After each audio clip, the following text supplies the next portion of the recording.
The wind carried the dry dust across the open land, whispering against the worn fences and hollow barns that stood crooked like tired old men. The sky was painted with faded streaks of orange and gold, the last light of day stretching long shadows across the valley. In those shadows, hunger lived. It lingered in the eyes of children who stared at empty plates, in the cracked lips of women who whispered prayers before sleep, and in the weary steps of men who could no longer find enough work to fill their hands. Times were cruel, and even the strongest souls bent under the weight of want. By the edge of a broken homestead, a girl stood with her bare feet pressed against the hard earth. Her dress was thin, faded from sun, and patched in places where cloth had long since given out. She was no stranger to hunger. Her belly had learned to tighten itself, to quiet the cries of emptiness. Yet that evening, as she looked toward the horizon where the sun dipped behind the hills, her thoughts were not of herself, but of her younger sister. A voice, small and soft like a question carried on the breeze, slipped from her lips. "If I eat less, will my little sister get more?" She did not know anyone was listening. She thought her words had flown into the night air and would vanish like smoke. But not far away, an Apache warrior stood, still as a stone. His tall frame cast a dark outline against the dying light. His long black hair, tied with a strip of leather, moved with the restless wind, and the beads around his neck clicked softly when he breathed. He had wandered through the land in silence, carrying with him the weight of his people's struggles, a man between worlds that no longer fit together. Yet here, watching the frail figure of the girl, his silence broke within his heart. He was used to watching quietly. That was the way of survival. To see without being seen, to listen before speaking. To judge the truth of a soul not by words, but by the way it stood in the face of hardship. The girl's question pierced him deeper than any blade could. Her voice was not whining or weak. It was steady, almost matter-of-fact, like she had already accepted that hunger was not her burden alone, but something to shield her sister from. He had seen many faces twisted by greed, fear, and pride, yet this child's concern was different. It carried something pure. The land around them had once been full of life. Buffalo roamed freely across plains, rivers sparkled like silver, and the soil gave generously to those who honored it. But those days had gone. Settlers built fences where once there was open ground, soldiers marched through villages, and promises that were once spoken had long been broken. Both the Apache and the settlers lived now with ghosts of what had been taken. Hunger was the one truth they all understood. The girl bent down, picking at the dry grass near her feet, her small fingers trembling in the cooling air. She thought about her sister's face, the way her eyes had grown too big for her thin cheeks, the way her laugh had grown quieter with each passing week. There was no mother to comfort them, and the father who once worked the fields had disappeared chasing wages that never came. What remained was the question she had asked aloud, a question that would not leave her chest no matter how much she swallowed it down. The Apache stepped forward. The sound of his moccasins pressing against the earth startled the girl, and she froze, lifting her wide eyes toward him. At first she thought he was part of the shadows themselves, some spirit risen out of the land to answer her whisper. His face was strong, carved like the cliff she had once seen in the distance, but his eyes carried something far softer, a quiet depth that did not match the fierceness of his stance. For a moment, the two stared at each other. The girl clutched the frayed edges of her dress, unsure whether to run or stay. She had been told stories of warriors like him, stories that carried both fear and respect. But hunger can quiet fear, and something inside her, the same voice that had spoken her question into the wind, urged her not to turn away. The Apache spoke at last, his voice low, carrying the weight of forgotten songs. "Why would you give away what little you have?" His words were simple, but they held the sharpness of a test. The girl swallowed hard, her throat dry. "Because she is smaller," she whispered back. "And smaller ones should not feel pain if bigger ones can take it instead." Her eyes dropped to the ground, ashamed of how small the truth sounded once it left her lips. Yet she meant it with every part of her thin body. The Apache's chest rose and fell, slow and steady, as he studied her. In her trembling frame he saw not weakness, but a strength most grown men had forgotten. His people had long understood sacrifice, the giving of oneself so that others might live. Still, hearing such a thought from a child pulled something inside him that he could not name. The night deepened around them, the last threads of sunlight fading into the dark. A coyote called in the distance, its cry echoing through the emptiness. The girl hugged her arms to her chest, waiting for the warrior to move, to speak, to vanish. The silence stretched, heavy with questions. At last he reached into the leather pouch tied at his side. His fingers brushed against something wrapped in cloth, something he had carried for days without using. Slowly he drew it out, and the faint scent of dried meat drifted into the air. He extended his hand, the offering hanging between them like a fragile bridge. The girl's eyes widened. Her lips parted as if to say something, but no words came. She had not expected an answer to her question, not like this. Her heart pounded, torn between the instinct to reach for the gift and the weight of her own pride. What if taking it meant owing him something she could not give? What if kindness always came with a cost? The Apache's gaze did not waver. His hand remained steady, though his heart raced with thoughts of his own. He wondered what this small act would mean, if it would change anything, if it would bind him to a path he had not planned to walk. He thought of his own people, his own hunger, the faces of children who looked at him with the same question in their eyes. The wind grew colder, carrying the scent of earth and smoke. The girl hesitated, her small hand twitching as if pulled by two different forces. Behind her, in the cabin where her sister slept, silence pressed down like a heavy stone. Her mind echoed with the question she had spoken earlier. If she ate less, would her sister get more? But here was another choice, one she had not imagined when she let those words slip into the air. Her fingers slowly lifted, reaching toward the warrior's hand. The distance between them narrowed, the gift swaying slightly in the breeze. She could feel her heart in her throat, feel the weight of the decision pressing down harder than her hunger ever had. And then, just as her fingertips brushed the edge of the cloth, a sound broke the stillness. Horses in the distance, voices carried by the wind. Rough, sharp voices that did not belong to either of them. The Apache's head snapped toward the sound, his eyes narrowing, his body tense like a bowstring pulled tight. The girl froze, her hand halfway between need and fear, the dried meat slipping further from her reach. The night held its breath. What came next would decide more than whether a little sister ate or went hungry. It would decide whether kindness could survive in a world that seemed to take more than it ever gave. The sound of the horses grew louder, pounding against the ground with a rhythm that made the girl's chest tighten. Dust lifted in the distance, faint shapes moving quickly through the darkening land. The Apache did not move at first. His hand was still stretched toward her, the food held out like a silent promise. But his eyes, sharp and unblinking, stayed fixed on the horizon. He knew the sound of those hooves, the way men rode when they were not simply traveling, but hunting, chasing, or searching for something to claim. The girl pulled her hand back, clutching it to her chest. Her breath came shallow, her eyes darting between the warrior and the direction of the noise. She had heard those kinds of voices before, voices that carried anger even in laughter. They were the kind that made her father's jaw tighten when he was home, the kind that made her mother draw her daughters close before her health failed. Trouble walked with those voices, and trouble always came hungry for something. The Apache slipped the meat back into his pouch with quick precision. His movements were silent, almost like the wind itself had swallowed the sound. His hand then touched the knife at his side, though he did not draw it. His eyes softened for a moment as he looked at the girl, as if he was telling her without words to be still, to trust him. She did not fully understand, but something about his presence calmed the storm that wanted to rise in her chest. The riders drew closer. The pounding hooves now carried sharp metallic sounds, the clinking of spurs and the jingle of bridles. A harsh voice barked orders, cutting through the cool air. The girl's small body trembled, though she kept her feet planted in the dirt. The Apache moved to stand just slightly in front of her, his tall frame creating a shield between her and whatever was coming. She thought of her sister in the cabin, asleep, and unaware of the danger drawing near. The thought burned in her like fire, pushing against her ribs. If men like those riders found the cabin, found her sister, what then? She swallowed hard, her eyes stinging, but she did not cry. She had learned long ago that tears never solved hunger, never kept a roof from leaking, never chased away the kind of men whose laughter cut like knives. The Apache's breathing slowed, measured like a hunter waiting for prey. He knew men like these.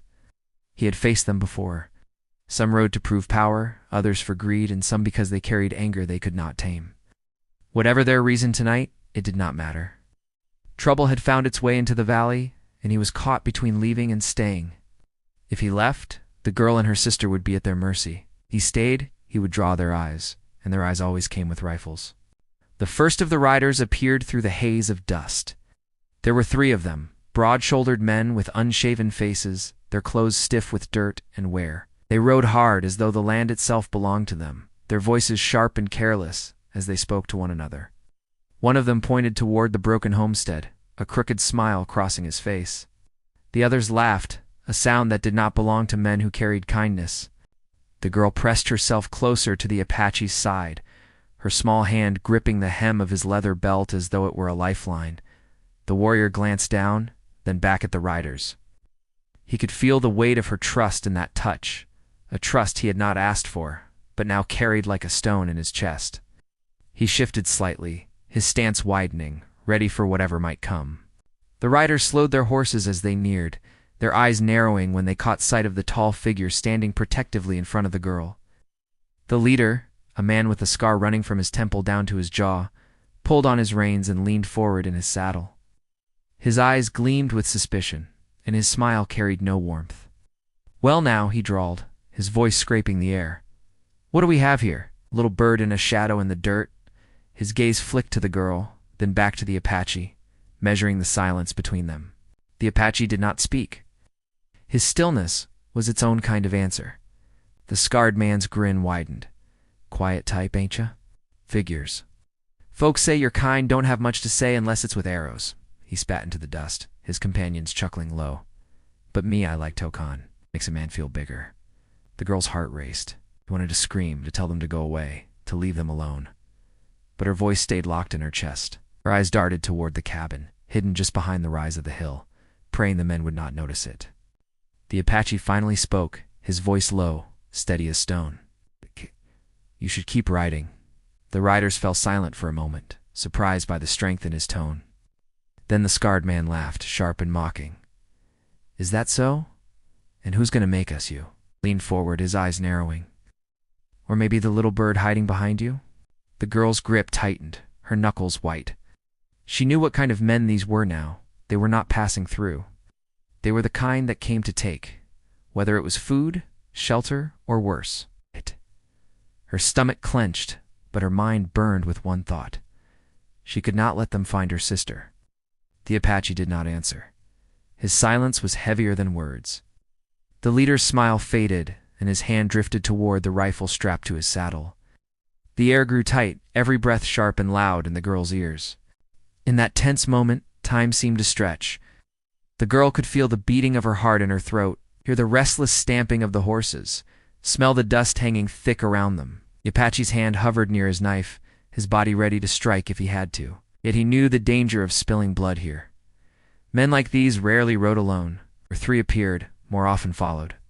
The scarred man tilted his head, studying the warrior. Then, slowly, his eyes moved back to the girl. "You look thin, little bird. Ain't anyone feeding you?" His voice held a cruel humor, but his eyes were hungry in a way that made her stomach twist. The Apache shifted, his tall frame cutting the man's view. "Right on," he repeated, each word like a stone dropping into still water.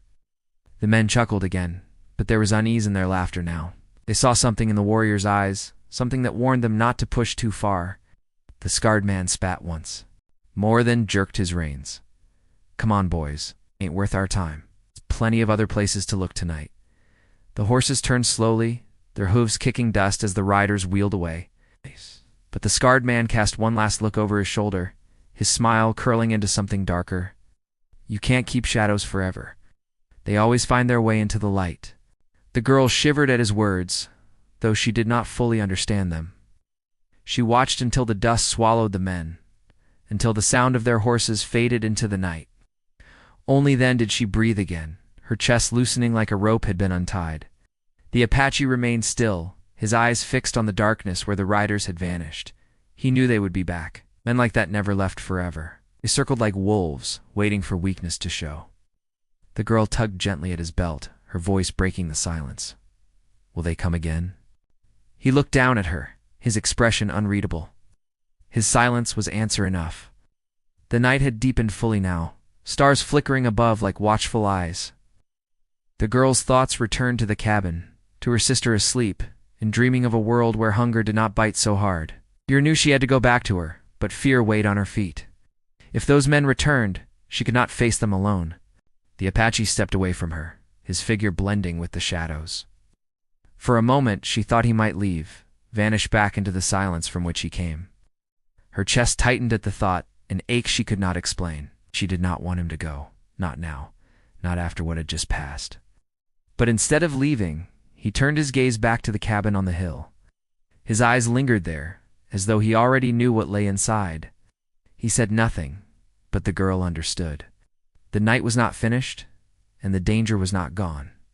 Somewhere in the darkness, far beyond their sight, the rider's laughter drifted faintly, carried on the wind like a promise that this story was only beginning. The girl's bare feet carried her quickly across the rough ground, her heart still pounding from the rider's voices that lingered in her ears.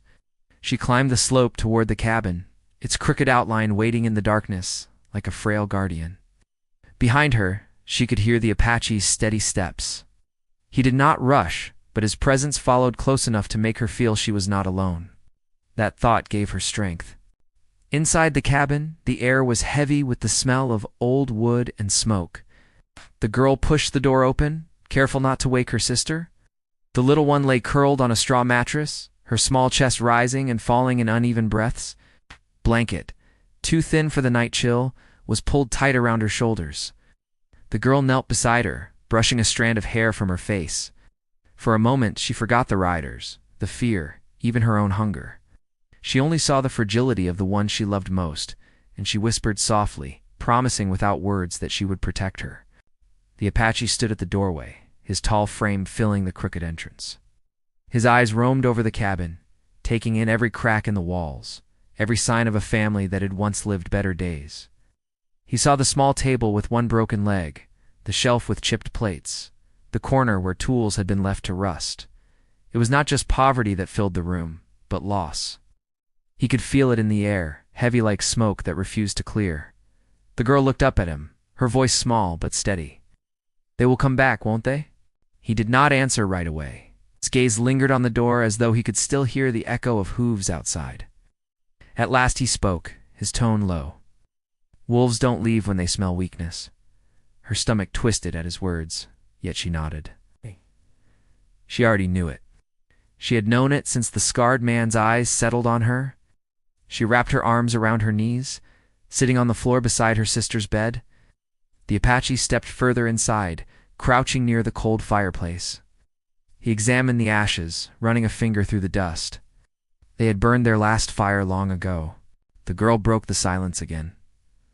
"Why did you help me?" Her voice carried both wonder and suspicion. Kindness was rare, and when it came, it often carried a cost. The Apache leaned back, resting one arm on his knee.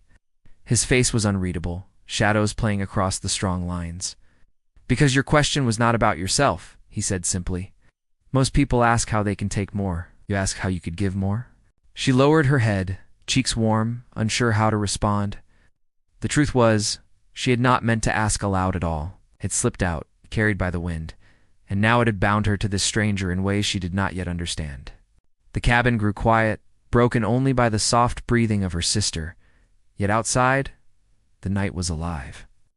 Coyotes howled in the distance, owls called from the trees, and the restless wind carried with it the memory of the rider's laughter. The Apache sat unmoving, but his mind wandered far. He thought of his own people, scattered and hungry, of promises broken by men in uniforms who carried rifles and treaties that meant nothing. He thought of children with eyes like this girl's sister, hollowed by hunger, yet still fighting to survive. His path had never been meant to cross this one. Yet here he was, standing guard over strangers whose suffering mirrored his own. He wondered if the land itself had guided him here, or if fate was playing a cruel trick, giving him responsibility he had not chosen.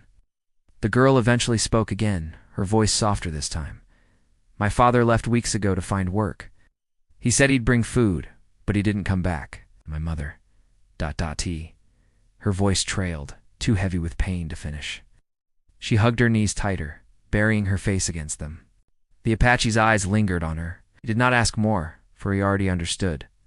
Loss needed no explanation. Ours passed in silence. The night deepened, the stars growing sharper against the black sky. The girl drifted to sleep on the floor, her head resting near her sister's bed. The Apache remained awake, his senses sharpened, listening for every sound outside the thin walls. Not far away, the riders made camp in a dry creek bed. Their laughter carried across the land, though softer now, replaced often by muttered words. The scarred man sat apart from the others, his face lit by the glow of the fire. He carved at a piece of wood with a long knife, his thoughts circling like vultures, wide and frightened, and the tall Apache standing guard over her. He did not like being told to leave. His pride itched like an unhealed wound, and pride was a dangerous hunger. He spat into the flames, already planning the next time they would ride. The other two riders whispered to each other, their voices low. One of them frowned, unease settling in his chest. "That warrior's not someone to push," he muttered. The scarred man's knife scraped the wood sharply. "All men bleed," he growled. His companions fell quiet, though the unease did not leave them. Back in the cabin, the night stretched long. The Apache finally rose, stepping outside into the cool air. The land was quiet, but he knew quiet did not mean safety. He walked to the edge of the slope, staring into the darkness. His thoughts churned, heavy and unsettled. He could keep walking, leave the girl and her sister to their fate. It would not be the first time he had turned away from suffering he could not change. Yet something rooted him here, something he could not name. The girl stirred inside, waking to find him gone from the doorway. She stood and crept outside, hugging her arms against the chill. She found him standing like a shadow against the horizon, unmoving. For a moment, she watched him silently, wondering what kind of man he was, what stories his silence carried. She finally whispered, "Will you stay?" He did not look at her, but his voice came after a pause. For now it was not a promise, but it was enough. She stepped closer, her eyes searching the darkness beyond the hill. "If they come back, will you fight them?" He turned his head slightly, the faintest trace of a question in his gaze. "Would you want me to?" She hesitated, her lips pressing together. She hated the riders, hated the way they had looked at her. But she also knew that fighting often brought more pain, more loss. Her small shoulders lifted and fell. "I just don't want them near my sister." The Apache studied her face, then turned back toward the horizon. His answer came like a stone placed gently but firmly on the ground. "Then we wait." The night held them in silence again, but beneath that silence, tension coiled like a rope pulled tight. The riders would return. Hunger would not vanish. And the girl's question, the one she had whispered into the wind, still lingered, unanswered in full. If she ate less, would her sister truly get more? Or would the world always find a way to take what little they had left? The stars above gave no answers. The land itself seemed to wait, watching, as if it knew that this was only the beginning of a struggle that would test every heart caught within it. The morning crept into the valley slowly. The girl woke with her sister pressed against her side, the small body warm and fragile beneath the worn blanket. For a brief moment, the world felt safe. The riders were gone, the night had passed, and the sun promised new hours ahead. But as soon as she opened her eyes wider, she remembered. Safety here was only borrowed, and borrowed things always had to be returned. The Apache had not slept. He was sitting near the door, his back straight, his gaze sharp. His presence filled the cabin like a second wall, stronger than the wood that cracked in the wind. The girl studied him quietly. She wanted to ask why he was still here when he had said only for now. She wanted to know if he felt the same unease that gnawed at her chest. But she kept silent, sensing that his silence was not empty, but a shield he carried with care. Her sister stirred, blinking her tired eyes. The girl smiled, stroking her hair. "Did you dream?" she whispered. Hunger had taken much of her voice, leaving her quieter each day. The older girl swallowed the ache in her throat. She had to stay strong for both of them. Outside, the world stirred awake. Birds sang from the trees, their voices a strange contrast to the tension that hung heavy over the cabin. His sharp eyes searched the land for dust, for the signs of hooves, for anything that moved out of place. He did not trust the quiet. He knew men like the riders rarely let go of something they had noticed. By midday, the air was thick with heat, pressing down on the dry soil. Each trip she made, she looked over her shoulder, half expecting to see the scarred man and his companions returning. Now the Apache watched her, never far, his eyes following the slope and the stretch of land beyond. On her third trip, she found him crouched near the stream, running his fingers across the earth. She stepped closer, her voice hesitant. "What do you see?" He pointed to faint tracks pressed into the mud. She clutched the tin pail tighter, staring at the marks. "Are they coming back already?" "Not yet," he replied, "but they've been watching, close enough to know this place is not empty." His tone carried no panic, only certainty, which somehow made the fear heavier. The girl followed him back to the cabin, her thoughts tumbling. But she knew wood and nails would not stop men who carried rifles. The Apache's presence was the only shield they had, and even that felt too thin against the weight of danger pressing closer. As the day stretched, clouds began to gather over the hills, heavy and dark. The wind picked up, carrying with it the smell of rain and storm. The girl stood at the doorway, watching the sky darken. Storms always made her uneasy.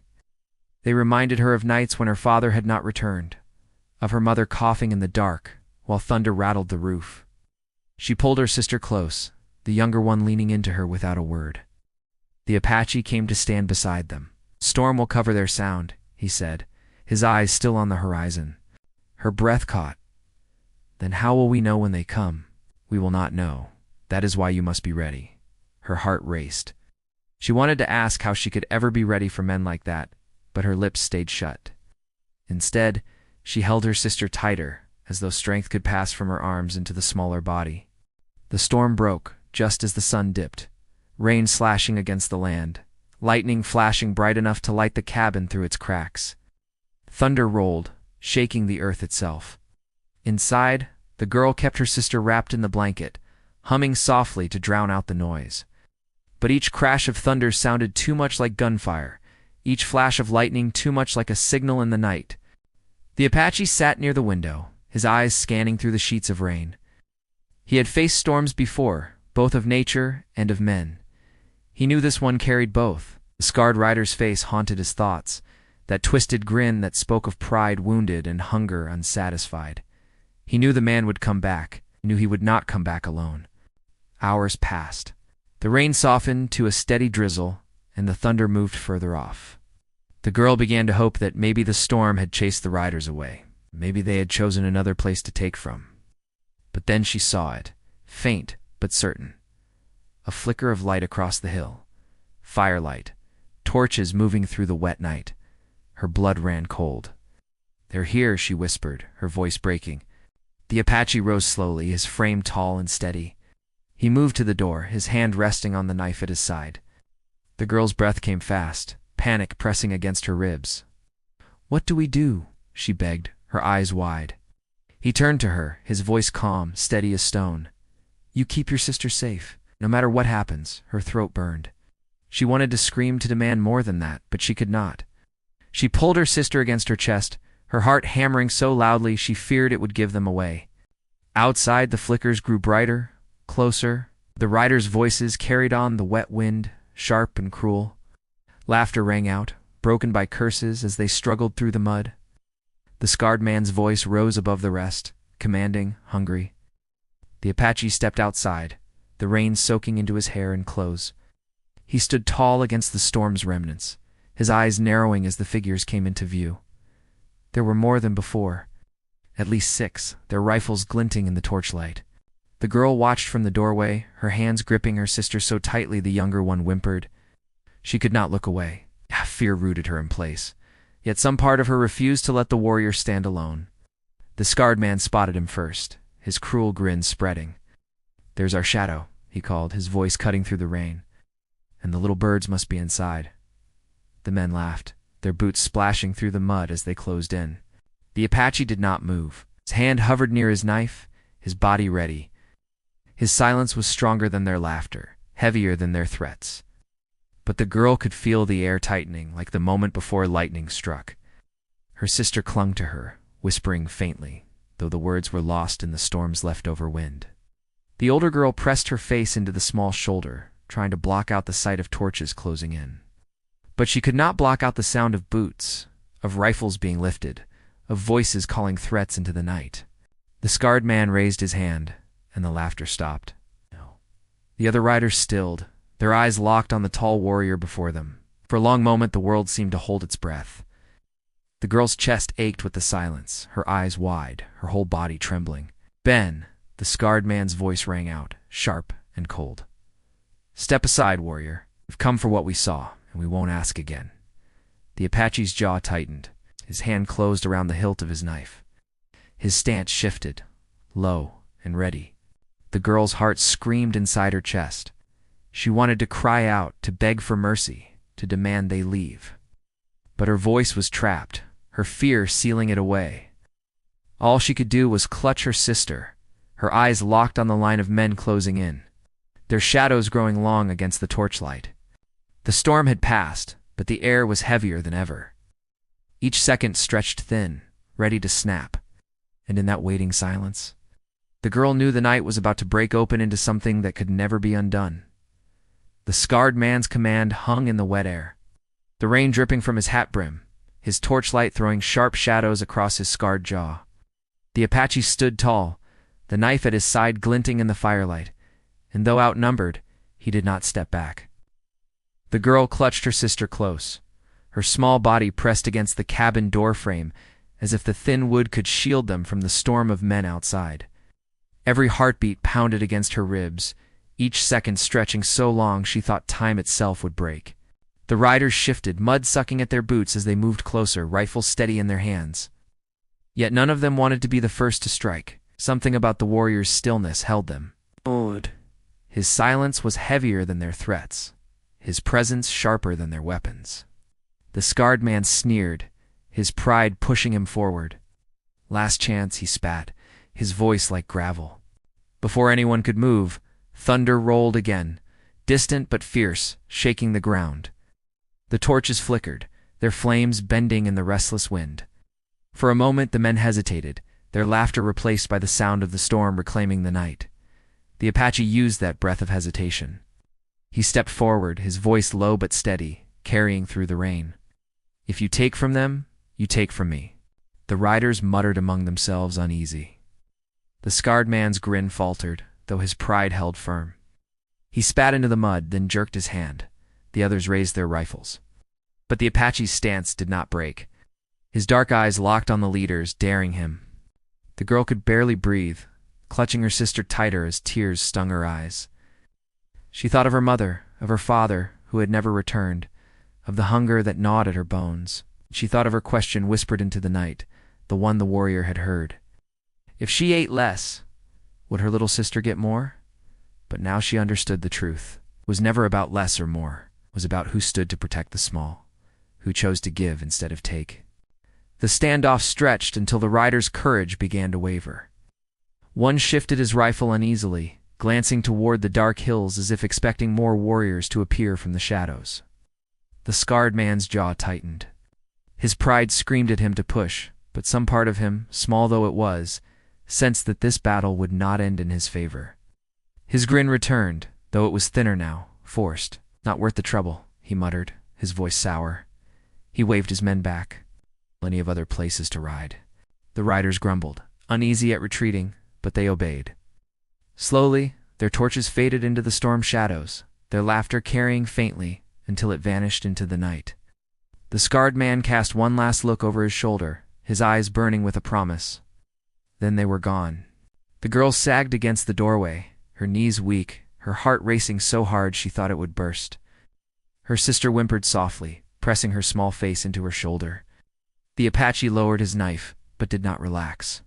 His gaze stayed fixed on the darkness long after the men had vanished, as if expecting them to return at any moment. Ow. Only when the last sound faded did he finally turn back toward the cabin.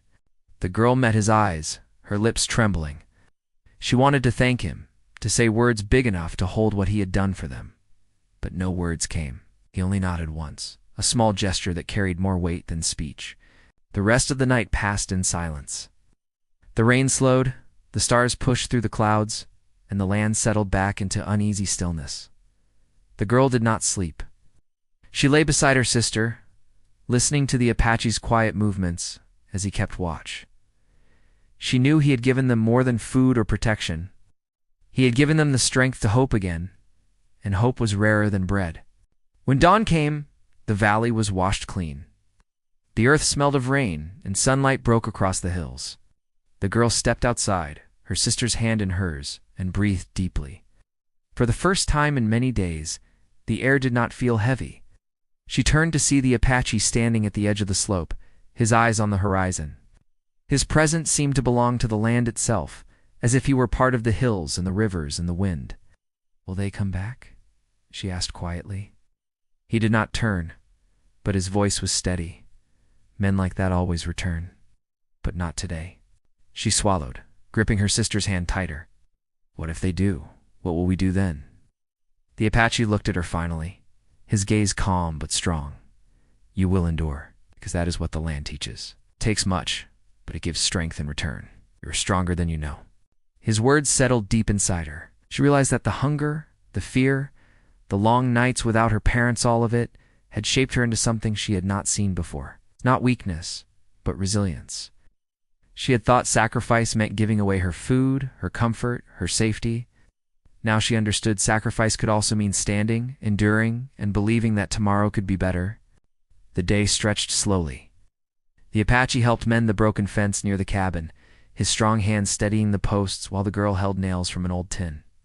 Her sister sat nearby, drawing shapes in the dirt with a stick, her small voice humming faintly. For the first time in a long while, the cabin did not feel abandoned. It felt alive again. By evening, the Apache gathered his things. The girl's chest tightened as she watched him tie the leather pouch to his side, his dark hair moving in the evening breeze. She wanted to ask him to stay, to protect them always, but she knew he could not. He carried his own burdens, his own people waiting somewhere beyond the hills. She walked to him, her sister following close. "Will you come back?" she asked softly. He studied her for a moment, then placed his hand gently on her shoulder. "The land remembers. If you need me, it will guide me back." Tears filled her eyes, but she nodded. She understood that he was not truly leaving, not in the way her father had. His presence would remain in the strength he had shown her, in the courage he had sparked within her. He turned and walked into the fading light, his tall frame blending with the horizon until he was only a shadow moving with the wind. The girl stood there long after he disappeared, her sister's small hand in hers. The land around them was quiet, yet it no longer felt empty. In the days that followed, she carried water with steadier steps, patched the roof with her small hands, and divided what little food they found so her sister would eat first. Hunger still lived in the cabin, but it no longer ruled their hearts. The girl's question still echoed at times, but its meaning had changed. It was not just about food anymore. It was about giving what she could, standing when she wanted to fall, and believing that someone stronger had shown her how. The riders never returned to that valley, though their laughter haunted her dreams for many nights. Perhaps the scarred man had found easier prey, or perhaps the memory of the Apache's eyes had driven him elsewhere. Either way, the land gave the sisters peace enough to grow, to endure, and to learn. Years later, when the girl told her sister the story of the night the riders came, she did not speak of fear or hunger first. She spoke of the Apache, of the way he stood in silence, stronger than rifles, of the way he gave without asking for return. And she told her sister the truth she had learned, the truth that had carried them through every hard day after. Sacrifice was not about having less. It was about giving enough so another could stand. And in that, there was always more to be found. The memory of the warrior lived on in her heart, not as a shadow, but as a light, reminding her that even in the darkest times, the land still gave strength, and kindness still had the power to change everything.